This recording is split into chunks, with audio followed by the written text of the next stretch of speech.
Good morning students, कैसे हो आप लोग। चलो बच्चों, अपने 3 क्वेश्चन रह गए थे 3.4 के 4, 5 और 6। वैसे तो कोई बड़े क्वेश्चन नहीं थे, मैंने आपको कहा था कि आप खुद भी नहीं कर सकते हैं, लेकिन फिर भी मैं आज आपको ये क्वेश्चन करवा देता हूँ। फोर्थ क्वेश्चन कहता है name the quadrilateral whose diagonal, उस क्वाड्रिलेटरल के नाम लिखो जिसके डायगोनल बाइसेक्ट ईच अदर, एक दूसरे को बाइसेक्ट कहते हैं। तो सबसे पहले आपको पता होना चाहिए कि क्वाड्रिलेटर के टाइप कौन कौन से होते हैं। तो जिनको पता है अच्छी बात है, जिनको नहीं पता वो पहले वाली वीडियो देखें, आपको क्वाड्रिलेटर्स के टाइप पता लग जाएंगे। कौन कौन से टाइप्स होते हैं बच्चों क्वाड्रिलेटर के। तो ये क्वाड्रिलेटर है, क्वाड्रिलेटर है। क्वाड्रिलेटर कैसा होता है, एक ऐसा पॉलीगन होता है जिसकी 4 साइड हो। पॉलीगन कौन सा होता है, एक क्लोज सिंपल कर्व होता है जो लाइन सेगमेंट से बनता है, उसको पॉलीगन कहते हैं। देखो बच्चों, डेफिनेशन कैसे याद होती है। जैसे मुझे इस क्वेश्चन में करवाना था कौन से ऐसे डायगोनल हैं, कौन से ऐसे क्वाड्रिलेटर है जिसके डायगोनल बाइसेक्ट करते हैं, तो मैं चाहूँ तो डायरेक्ट आंसर लिख देता हूँ। लेकिन हर क्वेश्चन के अंदर मैं इनकी डेफिनेशन बता रहा हूँ, तो रिवाइज हो रहा है कि नहीं हो रहा, पहले वाला हो रहा है ना। ठीक है, तो क्वाड्रिलेटर कितने टाइप के थे आप लोगों के सामने थे। पहला था स्क्वायर, दूसरा था बच्चों रेक्टेंगल, तीसरा कौन सा था रोम्बस, चौथा कौन सा था पैरेललोग्राम, पांचवा कौन सा था ट्रेपीजियम,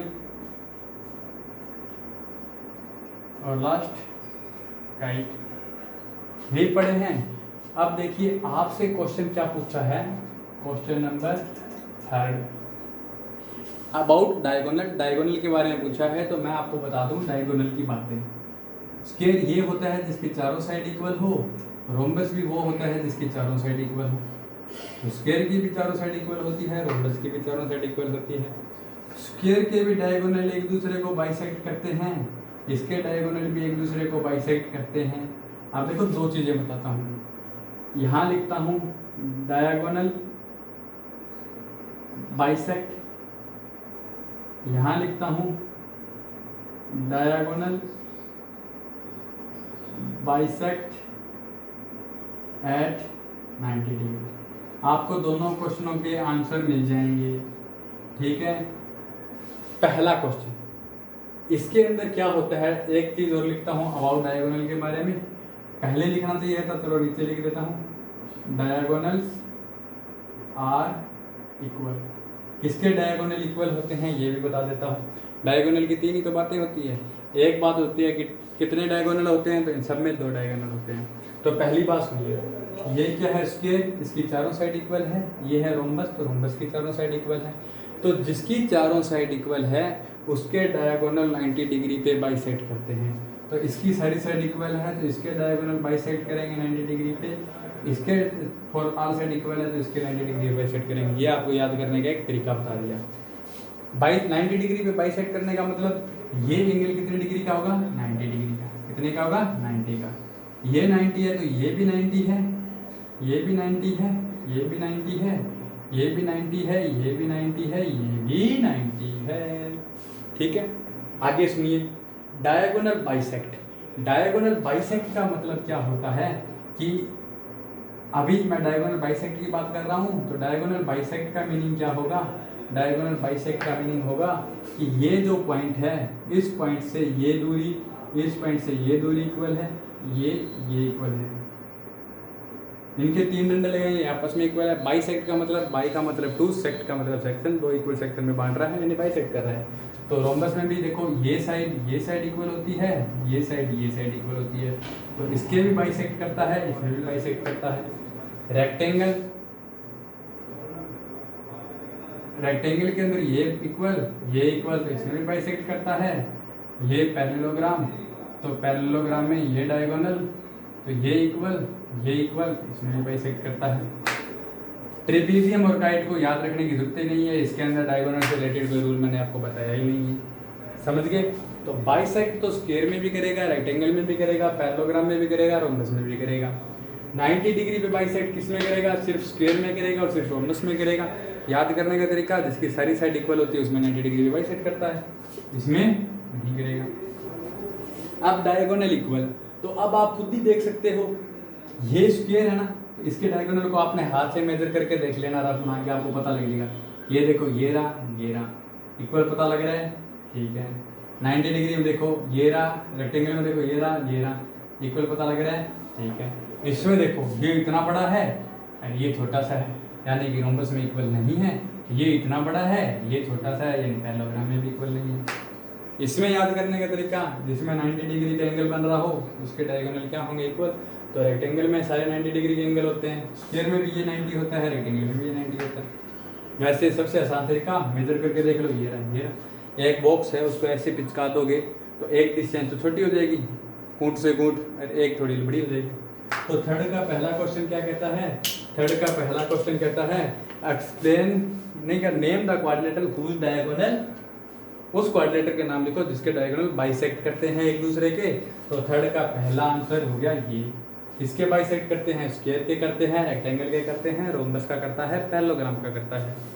दूसरा कहता है name the quadrilateral whose diagonal are perpendicular bisector of each other, यानी कि एक दूसरे को बाइसेक्ट भी करते हैं। और परपेंडिकुलर का मतलब क्या होता है, 90 डिग्री पे। तो बी का आंसर क्या हो गया, स्क्वायर का और रोम्बस का, स्क्वायर और रोम्बस। सी क्या है, सी कहता है name the quadrilateral whose diagonal are equal. तो इक्वल का आंसर सी का, ये मैंने नीचे लिख दिया। इक्वल किसमें है, इक्वल स्क्वायर में है और रेक्टेंगल में है, ठीक है। चलो नेक्स्ट क्वेश्चन करते हैं। नेक्स्ट क्वेश्चन क्या कहता है, नेक्स्ट क्वेश्चन कहता है 5th number, explain why a rectangle is a convex quadrilateral. अब इसके अंदर एक नाम आया है कन्वेक्स का, तो पहले वाला तो साफ हो गया होगा। मैंने आपको 2 डेफिनेशन बताई थी पॉलीगन के अंदर शुरू में। मैं ये जो कंसेप्ट होते हैं इसके ऊपर टाइम इसीलिए लगाता हूँ क्योंकि ये बहुत इंपॉर्टेंट होते हैं। मैंने आपको 2 टाइप के पॉलीगन बताए थे, एक बताया था कॉन्वेक्स, एक बताया था कनकेव। कॉन्वेक्स कौन से होते हैं, कॉन्वेक्स वो होते हैं, सॉरी इसमें तो डायगोनल ही नहीं होता।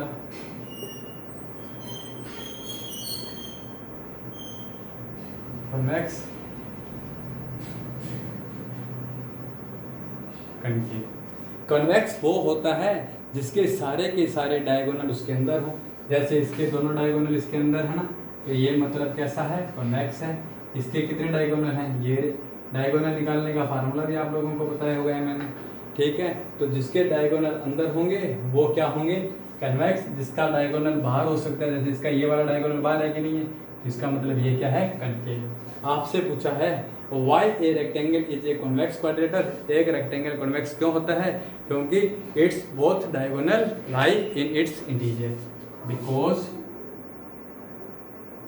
बोथ, 5th है ये बच्चों, both diagonals of a rectangle lie in its interior।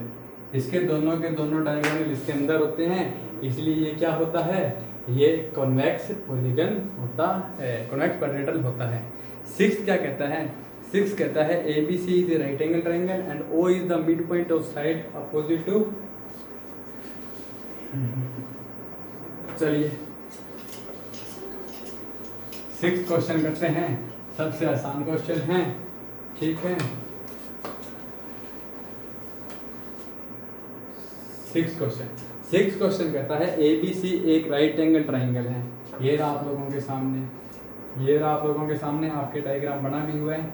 ये कहता है ABC एक राइट एंगल ट्रायंगल है, ABC गिवन क्या हो गया, गिवन हो गया ABC is a right angle triangle.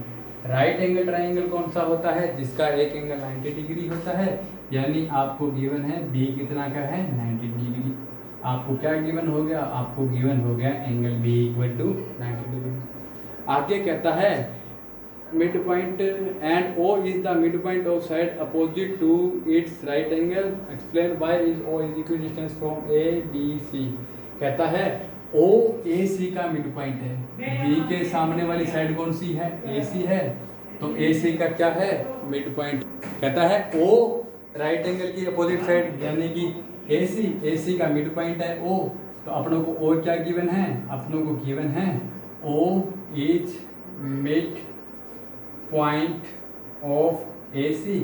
AC का मिड पॉइंट का मतलब ओ से ए के बीच की डिस्टेंस ओ से सी के बीच की डिस्टेंस इक्वल है, यानी आपको गिवन है ओ ए इक्वल टू ओ सी। आगे कहता है explain why O is equal distance from A and B and C. आपको कहता है टू प्रूव करो O A O B O C equal क्या प्रूव करना है? आपको प्रूव करना है ओ के ए की डिस्टेंस, ओ से सी की डिस्टेंस और ओ से बी की डिस्टेंस, ये तीनों डिस्टेंस क्या है? इक्वल है। ये हर राइट एंगल में इक्वल होता है। आपसे पूछा है ये इक्वल है क्यों? इसकी में आपकी हेल्प करने के लिए इसने क्या किया है? बुक वाले ने कंस्ट्रक्ट किया है इसके पैरेलल लाइन, ये रही, इसके पैरेलल लाइन, ये रही, पैरेलल लाइन मिला दी, यहाँ लिख दिया डी। तो आपने इसको प्रूव करने के लिए कंस्ट्रक्शन क्या की है?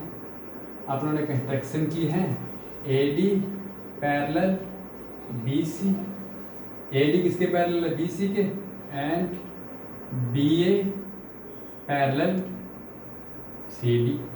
बी ए के पैरेलल सी डी है, ए डी के पैरेलल बी सी है। ये अपनों ने दो लाइनें कंस्ट्रक्ट कर ली, ठीक है।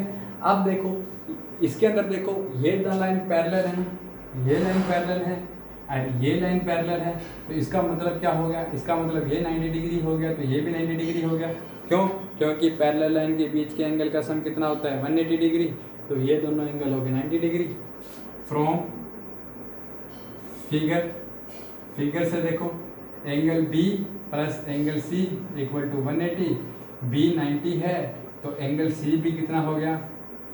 180 माइनस 90 यानी कि 90। Similarly angle A equal to angle D equal to 90। क्यों? क्योंकि ए और बी भी 90 का है तो ए भी 90 का हो जाएगा, ए और डी का सम भी 180 है तो ये 90 है तो ये भी 90 हो जाएगा। अब इसका मतलब क्या हो गया? ये भी 90 है, ये भी 90 है, ये भी 90 है और ये भी 90 है। इसका मीनिंग क्या हो गया? इसका मीनिंग हो गया so we can say that A B C D is a rectangle. इसका मीनिंग क्या हो गया? ए बी सी डी क्या है? रेक्टेंगल है। रेक्टेंगल क्या होता है? अपोजिट साइड पैरेलल होनी चाहिए, सारे एंगल 90 डिग्री होनी चाहिए, ठीक है। ए बी सी डी क्या आ गया अपने पास? रेक्टेंगल आ गया। And we know that diagonals, अभी बताया था तीसरे क्वेश्चन में आज, ऑफ ए किसके डायगोनल?